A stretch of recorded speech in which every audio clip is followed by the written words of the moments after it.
Sa mga taga-Antipolo lang nakakaalam nito, HD3, 2-stroke, karera na.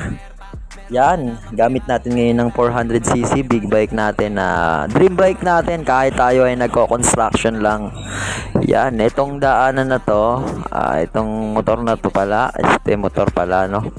Papuntang Buso-Buso, dadaan tayo papuntang shop. Ito yung pupuntahan natin ngayon guys. Papunta tayo sa work. Yan, naka-nutshell nga lang tayo. Wala tayong pambili ng helmet pero may pambili ng big bike. San? Sa mga katulad kong nangangarap lang din, huwag kayong titigil. Katulad nyo lang din ako na dati nangangarap na magkaroon nito. Pero sa ngayon, yan, thanks God, nagkaroon tayo niyan. Sipag at tiyaga. Yung 8 hours natin, gawin natin 10 oras. Yung pagpapahinga natin, dagdagan pa natin ang pagsusumikap.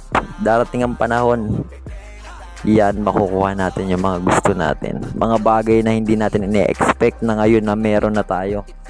Mapupuntahan at mapupuntahan rin natin yung mga bagay na sakay o gamit ang pangarap nating motor na katulad nito. Hindi man to ganong kalaki pero 400cc expressway legal naman. Yan. Wala rin tayong GoPro, cellphone lang ang gamit natin.